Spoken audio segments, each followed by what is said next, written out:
All right, guys, what's up? It's Jack, and welcome back to another video. So this one is a serious topic about XDefiant, and we're going to look to historic facts on to try to determine on whether or not the game may survive, because it's a serious subject. And my recent stream that I did, like what, 1 or 2 nights ago or something like that, is kind of the inspiration for this topic. So what exactly am I getting at here? So let's look at historic facts real quick, and I'm going to start out with something that a lot of the Call of Duty community will consider blasphemous, but I'm going to say it anyway because it's how I feel, and I'm going to say it. Call of Duty Infinite Warfare, in my humble opinion, is probably the most underrated Call of Duty, and it's obviously the most hated, if not one of the most hated Call of Duties of all time. But why am I mentioning that? Well, during the time when, and even before the game got released, which is Call of Duty Infinite Warfare, Infinity Ward showed a lot of passion and supported the game from start to finish of its life cycle tremendously, and gave fans that were playing the game like everything you could have wanted, everything from game modes, changes here and there, the way the weapon system works and stuff like that in terms of grinding and stuff like that. They added extra prestige levels per request. They added a few more I don't remember what it was, like factions or whatever it was, to kind of add to that as well. In every single aspect, like when you look at the campaign, the multiplayer, and the zombies experience, Infinity Ward, I believe, the post Zampella and West Infinity Ward, their best game, in my humble opinion, since Vince Zampella and West left after Modern Warfare 2, was Call of Duty Infinite Warfare. And it was very, very evident that the developers behind the game were very passionate and did their absolute best. And they actually released stuff and updated the game time and time again and gave fans what they wanted. But why was the game hated so much? It's very simple. They didn't want the space theme, the futuristic theme, and they didn't want jetpacks. They wanted to go boots on the ground.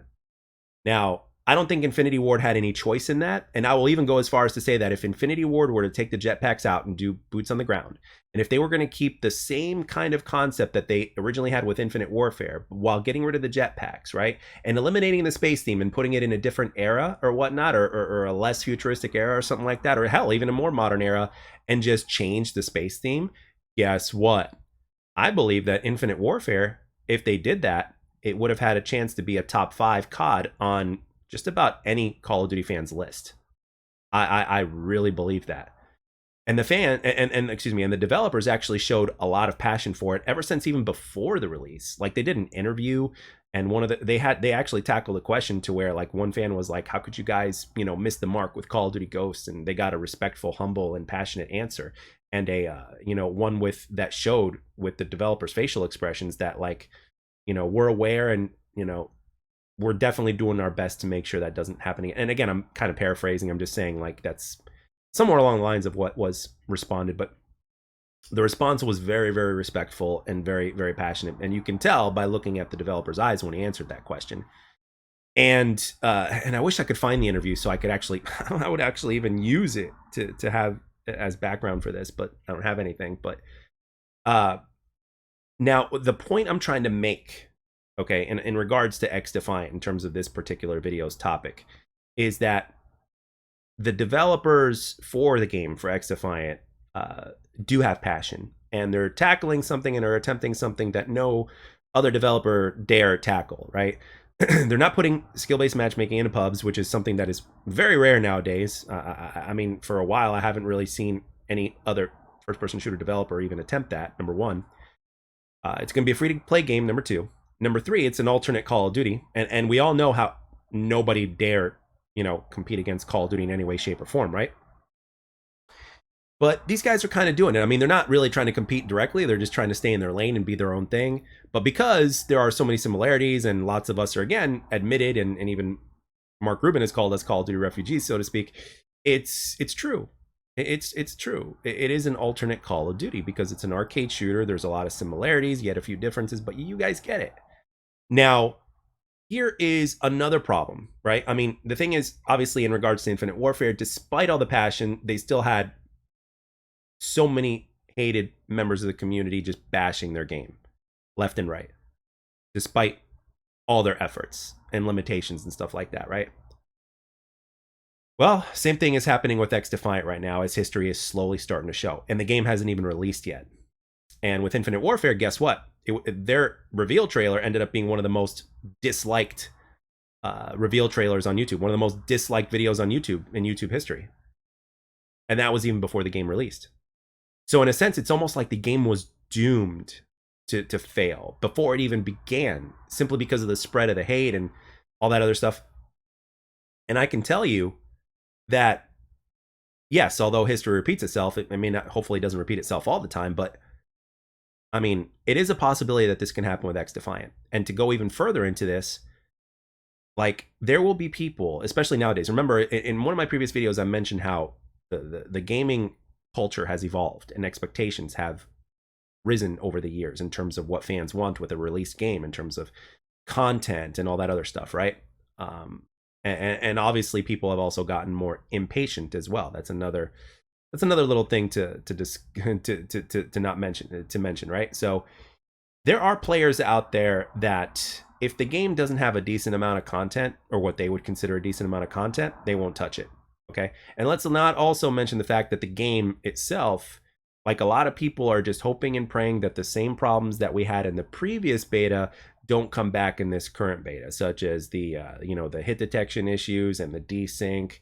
None of them want that, because if this play session goes on and if there's still those problems, I guarantee you that a lot of players will not play because of that reason. Hopefully they'll come back and give the game a shot, and hopefully it'll win them over. But again, like Halo Infinite has shown, like, it started out with having an immense amount of players, but the content was lacking, and then people started, the game started bleeding players. And right now, despite the fact that there's a lot more content in the game after launch, and let's not mention the fact that it actually took them a long time to get there due to problems going on behind the scenes and with contractors and all that other crap. What ended up happening was, despite the fact that the game ended up providing what it's providing, with more content and everything else, the game itself still doesn't have anywhere near the amount of players that it did at launch. Okay. And all we saw were Steam numbers, and for the first 3 weeks or so, or even a month and a half after launch, there was like 250,000 players just from Steam alone on that game. So pretty healthy numbers. And then, as of right now, that game has dropped immensely to, like, I don't know, 35,000 maybe. So, and the funny thing about that is, by the way, I've like, the ranked arena mode is actually the most popular game mode. Go figure. But anyway, at least last I checked from other content creators. But anyway, so what I'm simply trying to tell you is, whether you want to look at Infinite Warfare or whether you want to look at Halo Infinite, let's just be real here about the game, right? I'm a person who's supporting the game, and I don't want the game to fail. And I don't mind, the lack of content in the beginning and all that kind of stuff. I just want an arcade shooter that is not rigged and doesn't mess with my bullets or hit registration and all that other shit. I just want an organic experience, and then let the content come afterwards, and I'll enjoy it just like everything else. But that's me. And I know that there are a lot of people that are not like that, and I know for a lot of people, the content that the game will release with will not be enough. So what is releasing with the game? Well, we're not getting any additional content that we didn't get in the beta. That's already been confirmed. We're not getting any additional content whatsoever. So we're getting 14 maps. We're getting 24 weapons, and that's including secondary weapons, by the way, as well. And about 5 or 6 game modes, and that's pretty much it. Oh, and the firing range thing, or whatnot. And I think custom games as well. And then, of course, you got your party chat and all the different options to customize your gameplay experience in terms of things like FOV controls. Can't button map controls, but that's going to come after launch. There's not going to be kill cams at launch. Ranked mode is not going to be, like, you can play practice rank, but you're not going to have official ranks until season 1. So there's not going to be any team deathmatch on launch. There's not going to be a free-for-all on launch. There won't be any, like, party type of games or anything like that at launch. There's not going to be any prestige at launch. And for a lot of people, All those things are a big deal. And let's not mention the fact that the game also needs to tackle the cheating thing good enough, right? Because if the game's anti-cheat is not good, that in and of itself is another big thing that can make the game fail. No matter how good the base game is, if you're running into cheaters every match, guess what? You're not going to play that game anymore, and the population is going to die out. Black Ops 2 had a healthy population, even going into like 2017. But as soon as the cheating was rampant to where you couldn't find a lobby that wasn't cheating or modding or whatever you want to call it, guess what? The population started dying down, me being one of them. I was still playing Black Ops 2 every so often in 2017, and the cheating basically made me stop playing that game. Would I still be playing that game every now and then to this day? Maybe. I don't know. Despite the fact that the game is epic, you know, I don't know if I could be playing it like I did back then, but maybe every once in a while I'd get on there and mess around maybe. But but definitely not a guarantee, but you guys get the point. There are so many things that XDefiant has to deal with and get right. And even if it got the majority of those things right, the community itself is ultimately going to decide whether or not the game survives, even if it's solid, even if the anti-cheat is good. You know why? Because of the fact that the game is a little shallow on content.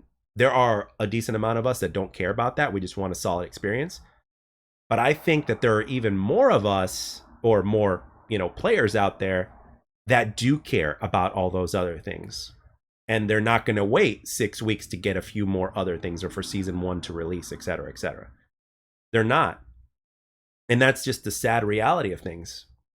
Remember, things have evolved. Expectations have changed.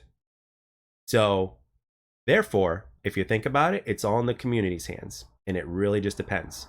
So, are the vast majority of players going to be COD refugees? Only time will tell. Because I like to think that if the majority of players, or a significant number of the players, are Call of Duty refugees, the game just might survive. But at the end of the day, we don't want the game to just survive. We want the game to thrive. And you put all these things together. This is the truth, and these are all the cards on the table. And this is going to be XDefiant. And the devs obviously have a lot of work to do. They have to win a lot of people over. Because they certainly have lost a lot of people. And the game hasn't even released yet. And there's a decent amount of people that have already given up on it. Now, granted, when the game releases, those people are still going to try it. But again, there's always going to be something to complain about, but it's going to be very interesting to see how this cookie crumbles and how everything unfolds or whatnot, or how the chips fall. Because the game is legitimately, and I give credit to the game and the developers, you know, they're tackling so many things at once.